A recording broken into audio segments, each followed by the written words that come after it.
New Zealand continues its Big Brother bullshit stuff.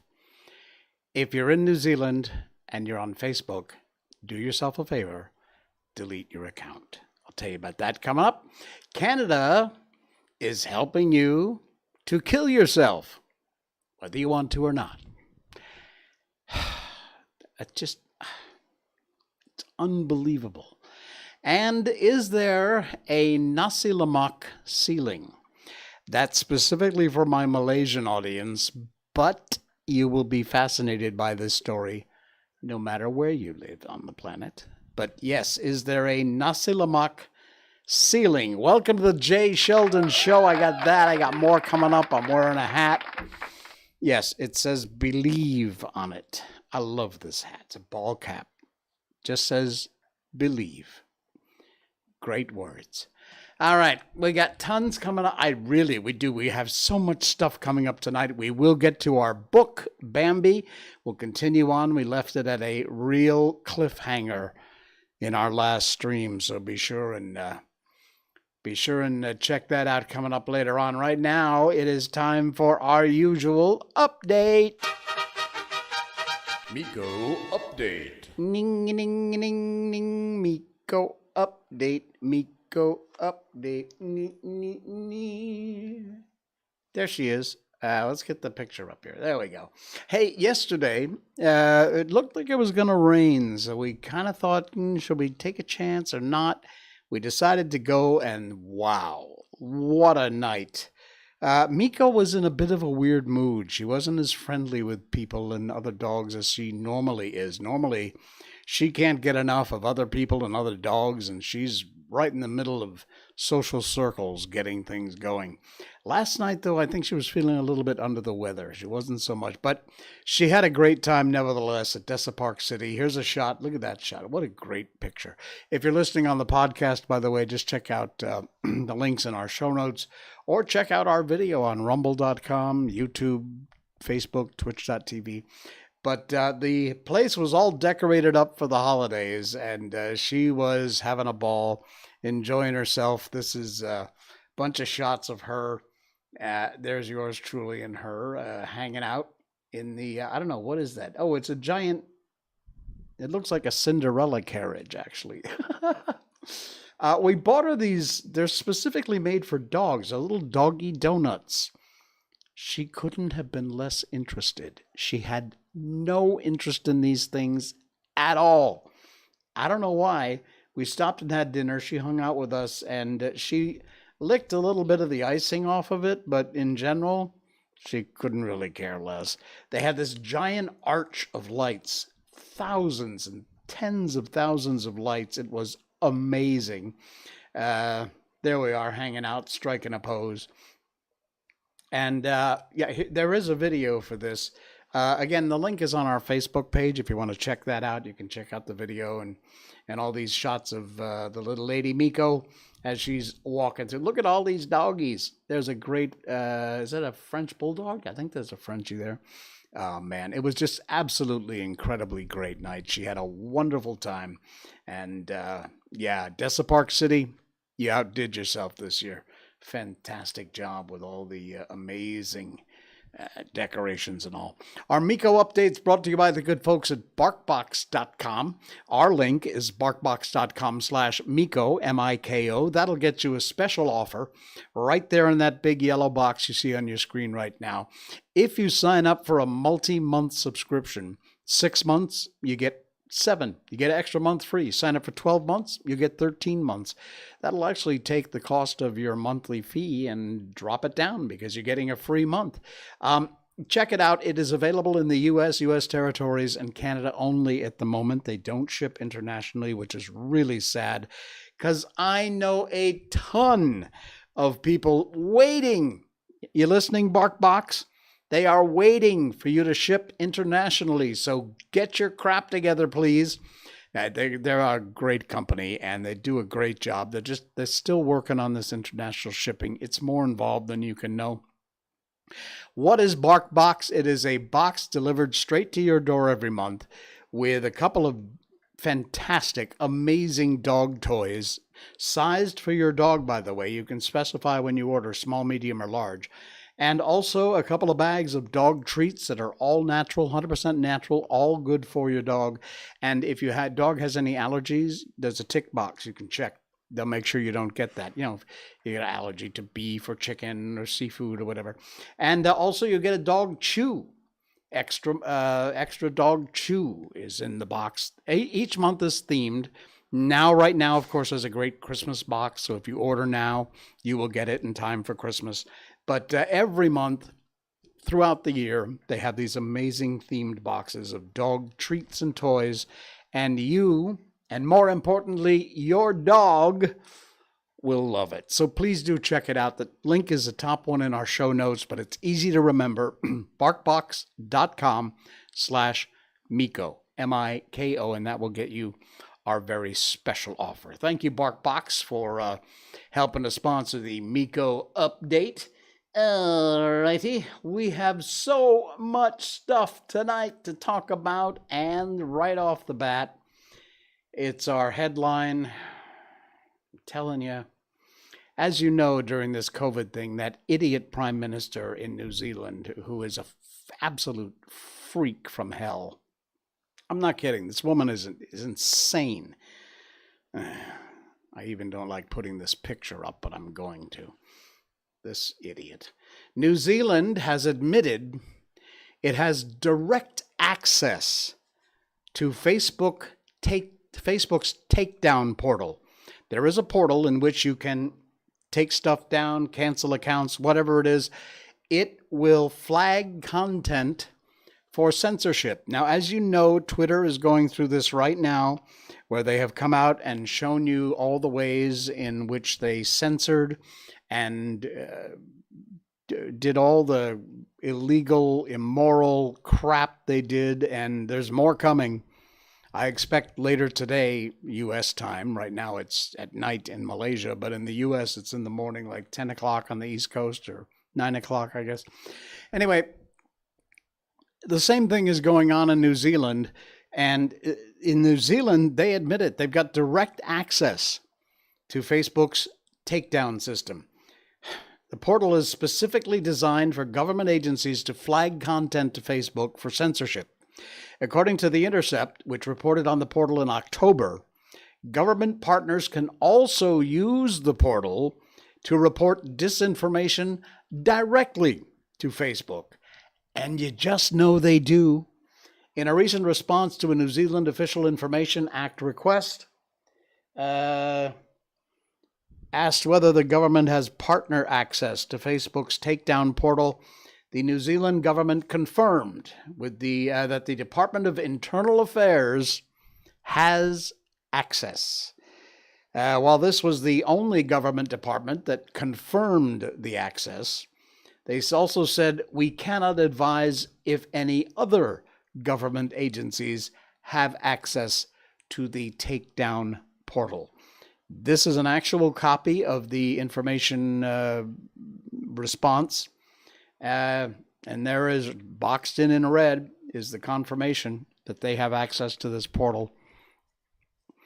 They didn't detail how much content's been censored via the takedown portal, but other reports on similar types of backdoor content takedown arrangements between governments and big tech have shown the government very regularly uses them to target what they call legal content, parody accounts, accounts that question the effectiveness of COVID vaccines, so-called election misinformation. Publicly, the New Zealand government has endorsed the censorship of legal content, with this idiot Prime Minister Jacinta Ardern saying disinformation should be regulated like guns, bombs, and nuclear weapons. She's such an, oh my God. How did she get elected? And how does she stay in office? Do you New Zealanders actually like this idiot? Are you kidding me? You put up with this crap? Apparently. Most other governments have not admitted they have access to these portals, but last year the White House admitted the U.S. Surgeon General's office is flagging posts for Facebook to censor it. And you know the Twitter story. That is actually an ongoing story. I expect more from Matt Taibbi probably later today or tomorrow morning my time.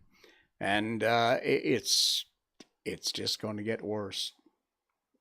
Read this whole article. The link is in our show notes if you want to check it out. If you live in New Zealand, I especially encourage you to read the entire article and find out more. Right along the same lines, the FBI director, speaking of morons who ought to be in prison, the FBI director is pushing for lawful access to encrypted messages.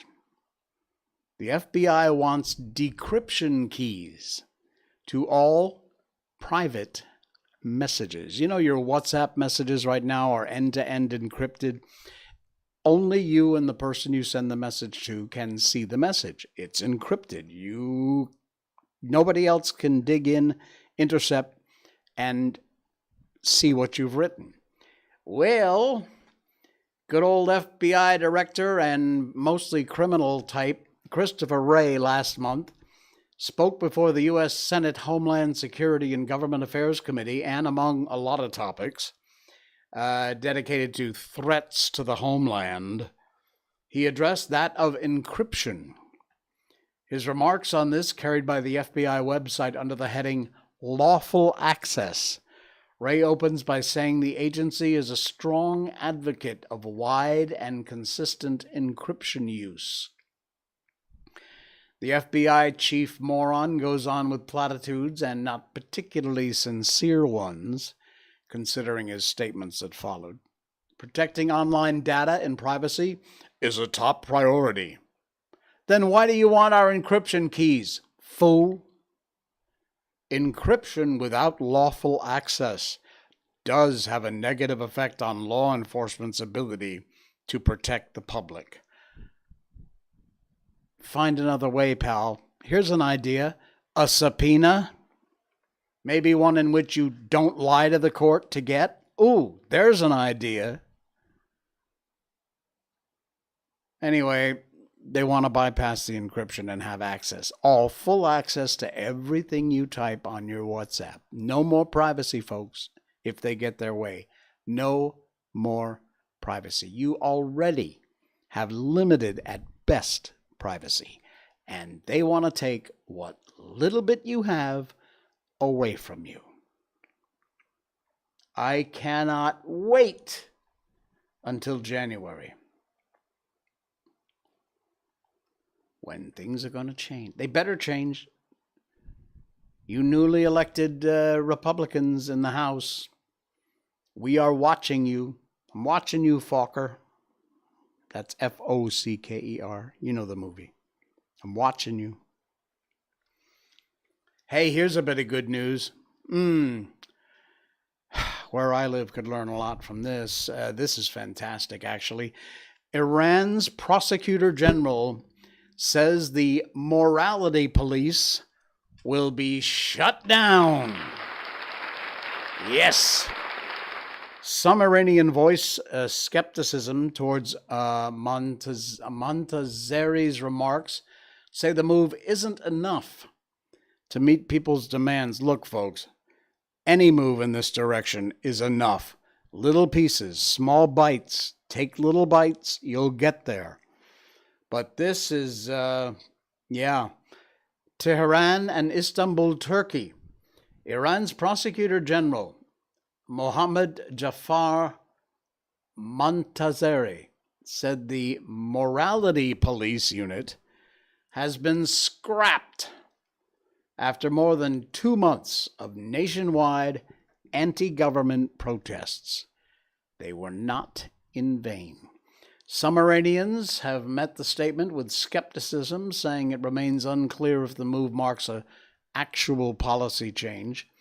The morality police have nothing to do with the judiciary. It was shut down by the same place that it had been launched from in the past. The prosecutor was reportedly responding to a question on why the morality police was being shut down. There's been no other confirmation that the operation of the morality police patrolling units have been terminated. A journalist based in Tehran says, "We've seen this before, where the authorities, candidates make popular remarks to temporarily satisfy people's grievances." So we will keep an eye on this story, but the headline is potentially some very good news. They will take this morality police crap and get rid of it. I've often said, if your religion needs a police department to keep you faithful, that's not really faith. Think about it. All right, as if things couldn't possibly be any worse or weird, they are. This link is in our show notes. You are not going to believe this one. A disabled Canadian Army veteran, Paralympian, blasts the Canadian government for offering to euthanize her when she complained about how long it was taking to install a stair lift in her home. I kid you not. Christine Gauthier testified in Canada's Parliament Thursday. A paraplegic veteran sought help getting a wheelchair lift in her home.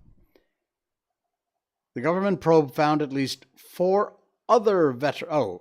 The staffer at the Veterans Affairs Department, instead of giving her an answer to when she could expect her stair lift installed, offered her assisted suicide as an alternative. At least 4 other veterans have been offered suicide as an alternative. Now, this has been going on for a while. There have been these ridiculous government-assisted suicide garbage. This is just government murder, folks, is all it is. Euthanasia has been legal for terminally ill patients in Canada since back in 2016. That's different. This is the government saying, you know what, if you're just feeling bad, or, you know, if you're frustrated because your stair lift is taking too long to get installed, why not just kill yourself? Yeah, I'm not kidding. Read the article. Last year, the law was expanded to include people with long-term disabilities. Now look, I have a very Japanese, old-school Japanese opinion about suicide. To me, all things considered, if you determine that it is time for your life to end, I think you have an absolute right to end it. I truly do. It's how I've always felt my whole life, and I still do. If you feel the point has come where you want to end your life, I believe you absolutely have that right without hurting anyone else physically. You have an absolute right to end your life when you see fit. But the government stepping in, and because you're maybe a little depressed, you're not feeling well, or things aren't quite going your way, or you're down on your luck, you lost your job, and for the government to step in and say, hey, here's an idea, we'll help you kill yourself and we'll pay the bills. It's wrong. It's just so wrong. After years of frustrating delays in getting the home lift, Gauthier said her caseworker told her, Madam, if you're really so desperate, we can give you medical assistance in dying now. This is beyond belief. The article is in our show notes. There is more details there. Read them all. It's frightening. It's frustrating, and it's frightening. There's another link in our show notes to this article. Canada euthanizing people. This is what I was talking about. For loneliness and emotional distress. Are you kidding me? We were told that euthanasia is compassion. But how compassionate is it when last year in Canada, hundreds of sick people were euthanized because of loneliness?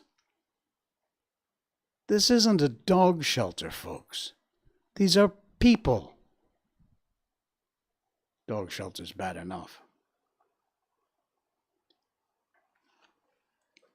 13.7% of the 5,631 Canadians killed by doctors asked to be lethally injected because of isolation or loneliness. This has to stop. There's another article in our show notes. You can check out the link there. I have no words. Seriously, it's beyond me. All right, time to change things up a bit. World of Buzz is always good for a change. Is there a Nasi Lemak ceiling in Malaysia in the music industry? Oh, yeah, there surely is. Now, this is about Malaysia, but no matter where you are on the planet, listen up, because this is fascinating. Yuna, we all know Yuna. It doesn't matter if you're in Malaysia or not. You know Yuna, because she is an absolute superstar. She is, of course, Malaysian. She comes from Malaysia, still returns to the country now and then. Yuna celebrated 70 million music plays in the U.S., and she reveals she was once rejected, no surprise here, by a Malaysian label. Yeah. At 21, to a label executive, I'll only sign with you if you help me push my English songs internationally. The KL, Kuala Lumpur, our capital city here, the KL label exec says, no one will listen to your English music. Why would they listen to an English song made by an artist from Malaysia? Well, guess what, KL music executive? You couldn't possibly have been more wrong. 70 million plays in the U.S. for this Malaysian singing English songs. Undoubtedly, one of the most famous Malaysians, Yuna, continuously makes our country proud here. Music streaming platforms put out yearly stats for the month of December. Yuna recently celebrated that by putting it on her Twitter and Instagram accounts. Look at that. Wow. This is just Spotify. She managed to garner more than 45 million streams on Spotify and Apple Music. She got 70 million streams, and that's just in the U.S. Wow. And again, like I said, here's the article that I was reading earlier. No one will listen to your English music. Why would they want to listen to English songs by a Malaysian artist? And there's an absolute beautiful woman named Yuna. Another Instagram story, she added, people say the darndest things to kill your dreams at an early stage. And your job is to ignore them. Yes, good on you. She said, I'm glad I have friends, family, and fans who believed in me, especially those in Malaysia who told me to reach for the sky. I said, but I don't have wings. They said, you'll grow some. Wow. Again, just another outstanding example of someone. Not many people have the kind of success that Yuna has had, but she has had an absolute remarkable amount of success. We have currently other talents here in Malaysia that if you are a label exec from somewhere besides Malaysia with their crap attitude about singing English songs, Jacqueline Victor is, of course, I'm the biggest. She's a friend, but also Jacqueline is just the absolute most remarkable talent. Maybe it's because she doesn't want to, but why this woman does not have an international music career akin to Yuna is beyond me. She is a nightingale. Look her up. Check out her YouTube videos. Jacqueline Victor. I'm such a fan. Like I said, she is a friend. We worked together before, but I'm such a fanboy, Jack. And not the only one either. We've had some incredible talents here come and go, and should have had an international career, but because of idiot record executives like this one in KL, that nasi lemak ceiling, they hit it, and that's it. They give up. Don't give up. Grow some wings. Grow some wings. You can do it. Never, ever, ever give up. All right. I got one more here, and then we're going to move on to our book, I think, tonight.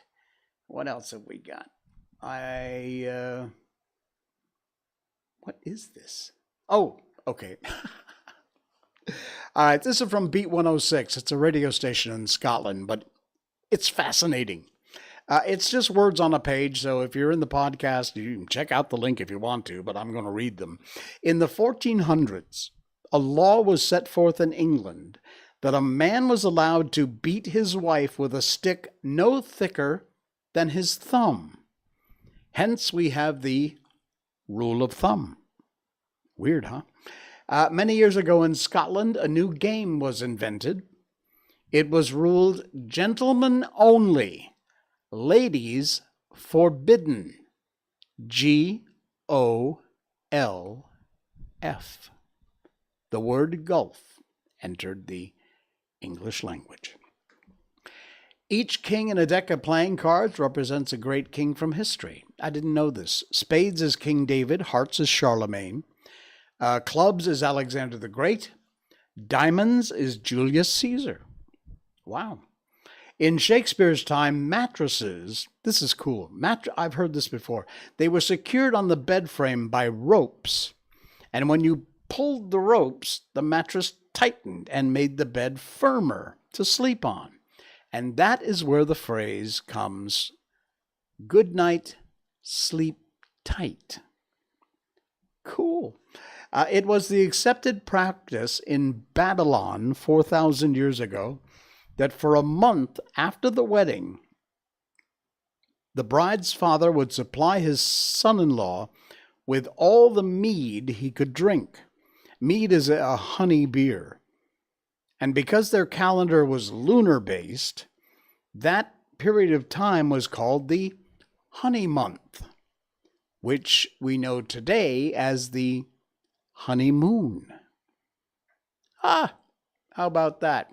And one final fact, this one's absolutely true. Since 1966, England fans have said they're going to win the cup at the start of every football competition. Hence the phrase, diluted twat. Yes, there you go. Unbelievable. All right. You know what? Before I get into Bambi tonight, I saw this just before I went on the air, and I wanted to share it with you because this is absolutely amazing, and it's related to Bambi. Check this video out. The link is not in our show notes, but take a look at this from WBFF Fox 45. Kevin Miles captured video of 2 albino deer in his backyard. Perfect video to go into our book Bambi tonight. Look at that. There's a regular non-albino deer, and these 2 deer, not just 1, 2 albino deer. That is amazing. I wonder if that's the mother. Could be, because she looks a little bit bigger than the other 2. That's incredible. Not 1, but 2 albino deer. Wow! Insane. That is so cool. All right. Let's wait. No. Go back. Okay, hang on. I just got some technical stuff going on here. Okay, here we go. All right, let me just dump this. I'm coordinating, okay? So give me half a minute. I'll get it. All right, it's time for our book. We are reading, of course, Bambi. And this is the original. It was written in German, translated to English, written by Felix Salten, and of course turned into an amazing animated film back in 1942 by Disney. That's been re-released 10 or 15 times over the years. Last time I think was in the 60s, which is when I saw it. But this book has followed along pretty closely to the original, to the film. The film rather follows the book rather closely. So when we last left, Gobo, of course, had no fear. He would run right out in the field in the middle of the day because he thought he would not do anything to harm him. And so he stood out in the open meadow and looked around. Well, he was trying to find the alder, and now he seems to have found it, and now he seems to have glimpsed him. And then the thundercrack sounded. And that's where we left off in our last stream. Here we go. The sound threw Gobo into the air. He suddenly turned round, leaping as fast as he could, and flew back into the thicket. When he arrived, they were still standing there, unable to move because of their horror. They heard the whistling of his breath. He did not stop, but hurled himself forward in unthinking leaps. They turned to him, surrounded him, and gave themselves up to full flight. But very soon, Gobo collapsed. Morena immediately stood still close beside him. Bambi and Faline were a little further away, ready to flee at any time. Gobo's flank had been torn open, and he lay there with his bloody innards protruding. He made a dull movement of turning and raising his head. "Morena," he said with some effort. "Morena, he didn't recognize me." His voice broke off. From the bushes between them and the meadow, there came an uproarious noise, showing no thought of any need to be careful. Morena lowered her head down to Gobo. "He's coming," she whispered urgently. "Gobo, he's coming. Can you stand up and come with me?" Gobo, once again weakly, turned his head and raised it. His legs twitched violently, but he continued to lie where he was. With a clattering and crackling and a loud rustling, the bushes divided, and he entered. Morena could see him from a short distance. She slowly crept back, disappeared behind the undergrowth, and hurried to join Bambi and Faline. She turned round once more, and there she saw him as he bent down over the fallen Gobo and took hold of him. She then heard Gobo's pitiful scream of death.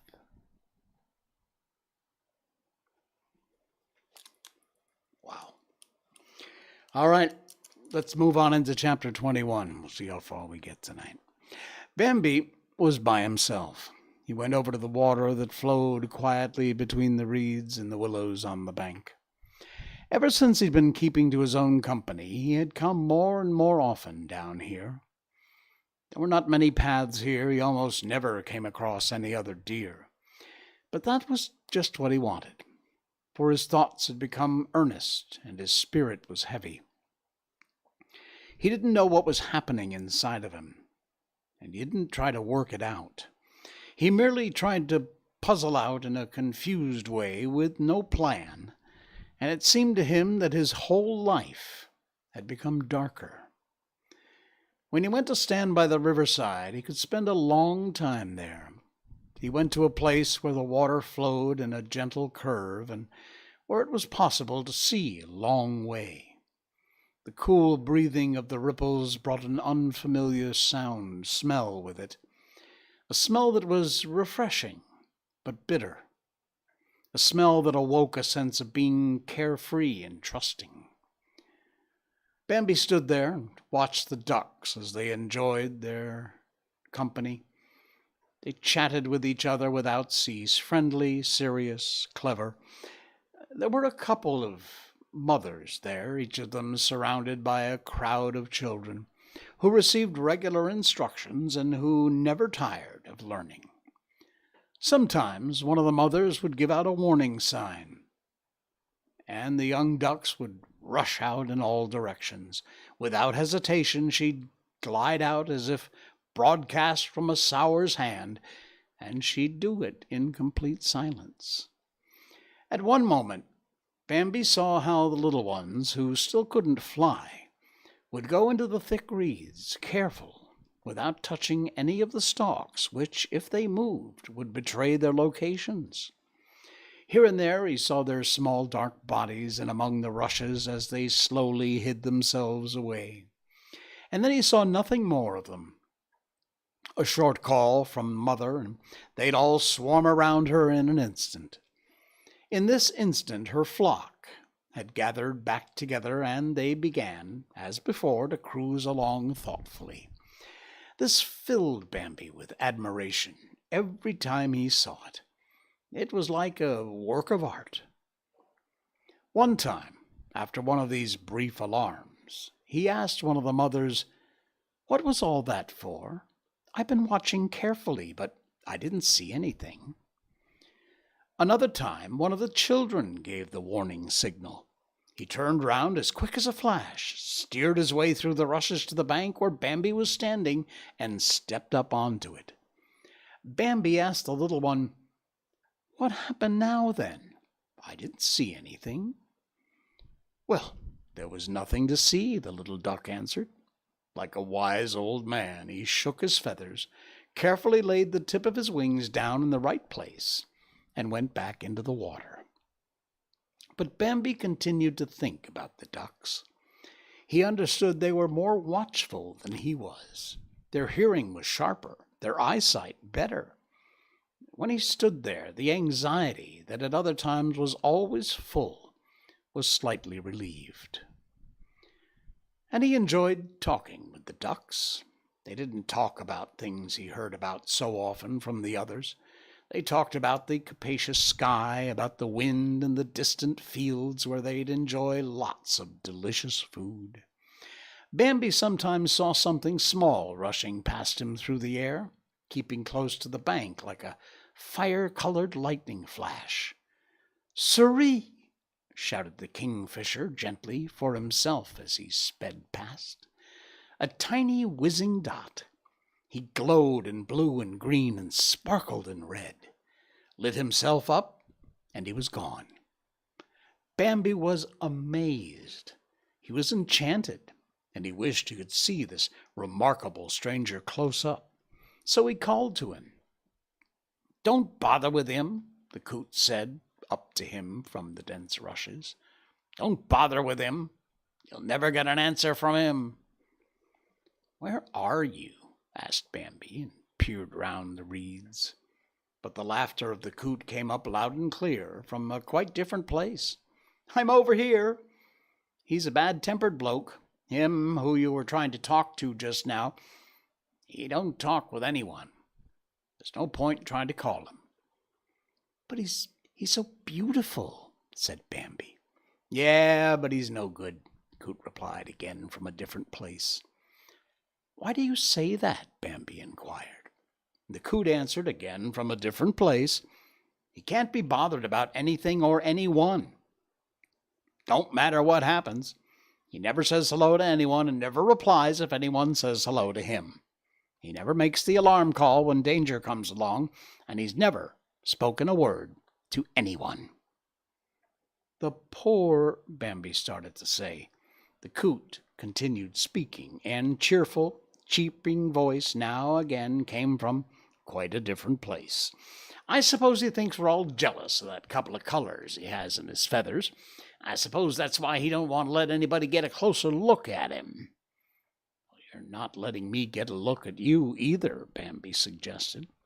The Coot immediately appeared right in front of him. "Well, there's nothing to look at about me, is there?" came his simple reply. There he stood, slender, the water glittering on his back, his simple clothing, his elegant figure ever moving, content, and in a moment he was gone once more. "I don't know how you can be wondering for so long about a little speck," his voice came from across the water. And again, from a different place, he added, "It's boring to keep on a single speck. It's dangerous and all." Again, from another different place, he proclaimed, loud, triumphant, and gaily, "You gotta keep moving. And if you want to stay safe, get your belly full, you gotta keep moving." Well, Bambi was startled by a gentle rustling in the grass. He looked round, and there in the bushes he glimpsed something reddish, which disappeared in the rushes. At the same time there came a warm but sharp trembling in his breath. The fox slipped by.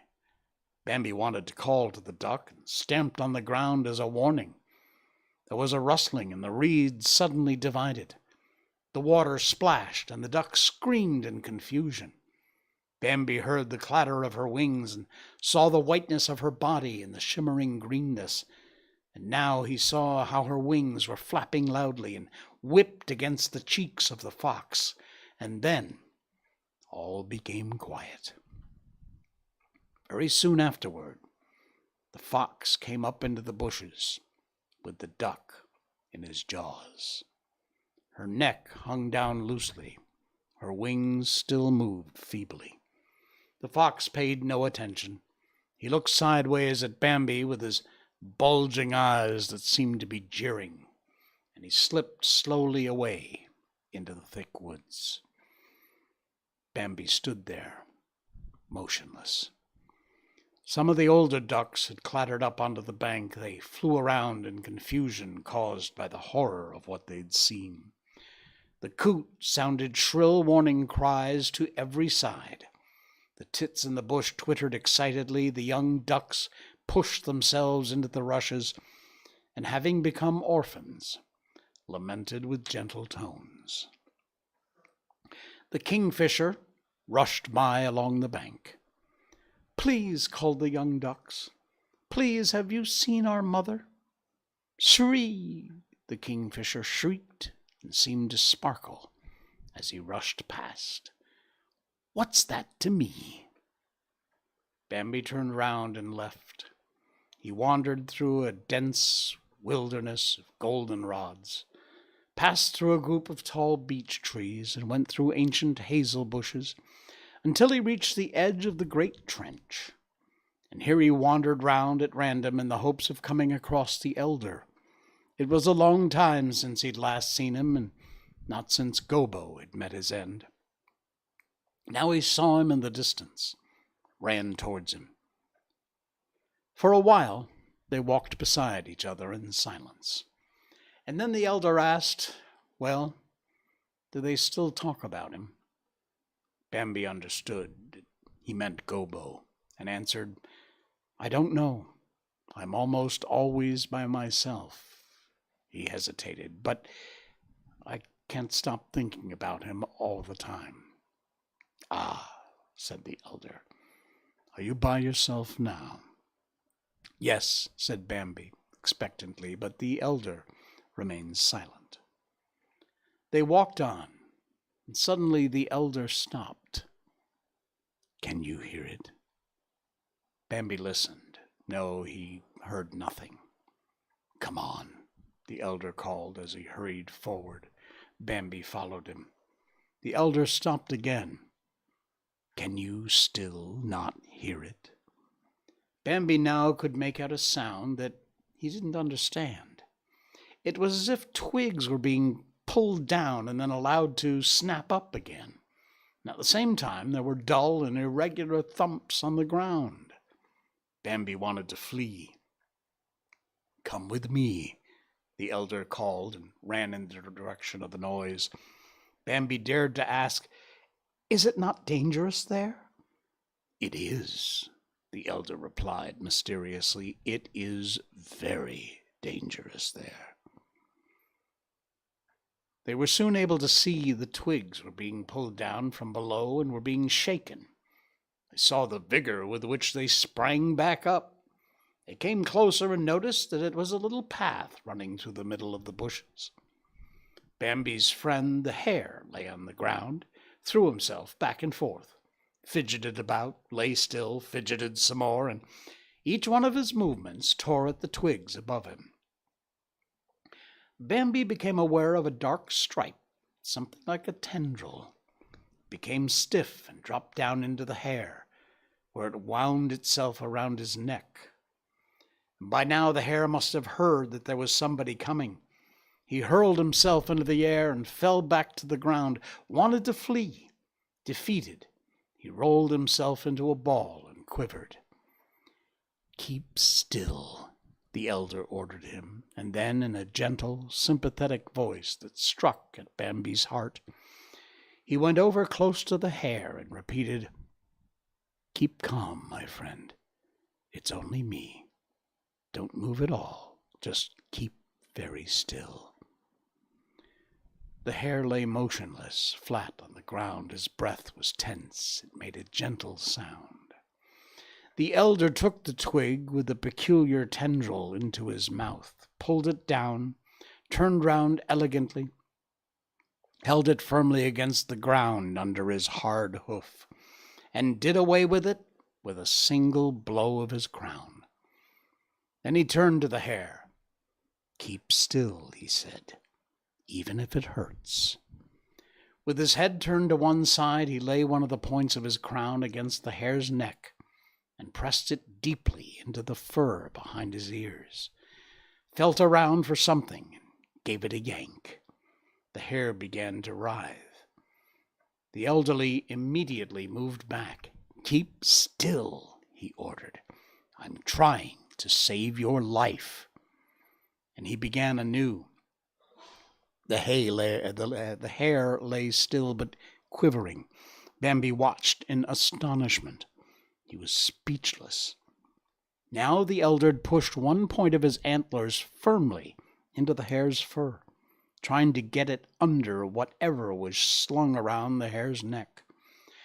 He was nearly on his knees, but he twisted his head as if drilling a hole, pushed his crown deeper and deeper until finally, whatever it was gave way and began to loosen. The hare drew breath, and at the same time gave in to his fear. His pain broke loudly out from him. "Ah!" he wailed. The elderly stopped what he was doing. "Do be quiet," he chided. "Be quiet." His mouth was very close to the hare's shoulder. One of the points of his crown was between the ears, and it looked as if he'd impaled the hare. "How can you be so stupid and start to cry?" he gently grumbled. "Do you want to get the fox to come here? Yes? Well then, keep quiet." He continued to work slowly, carefully, attentively. Suddenly the sling around the hare's neck began to slip off. The hare slid out of it, and he was free before he even knew it. He made a step or two and then sat there in a daze. Then he hopped away, slowly at first, shyly, but all the time getting faster, until he ran away in wild leaps. Bambi looked at him as he went.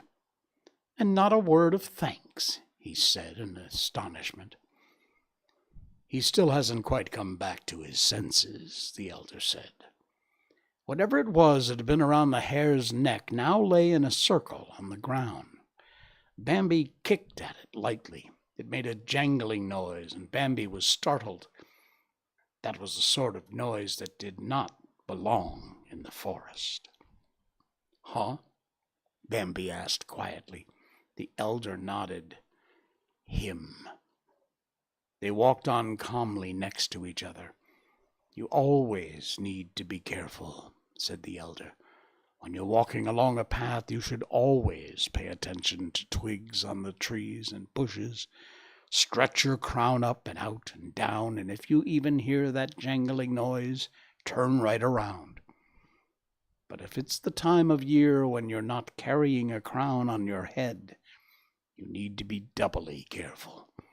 I stopped going along the paths a long time ago."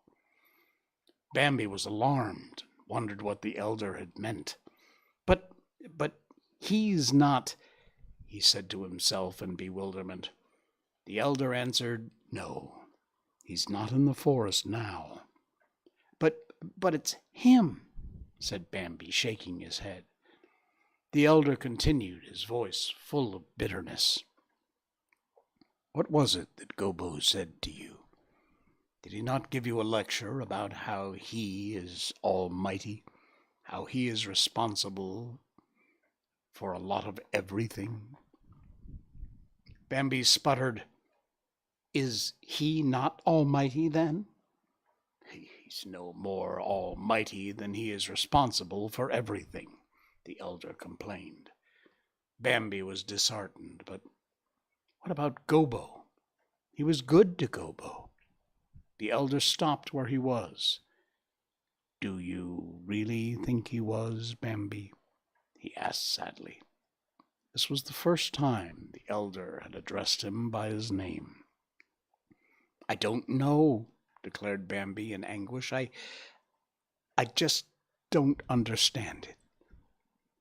The elder replied slowly, "If we are to live, we need to learn and be vigilant."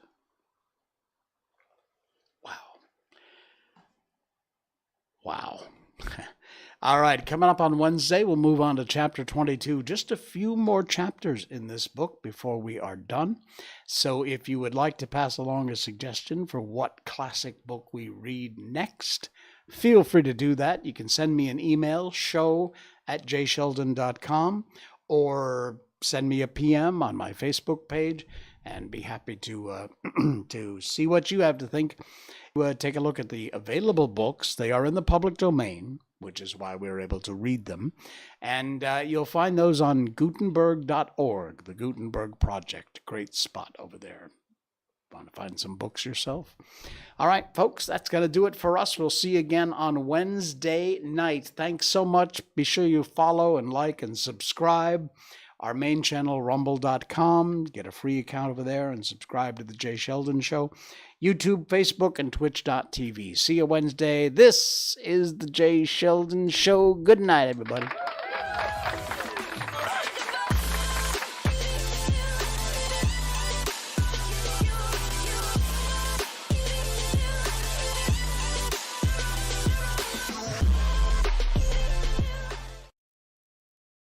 snort.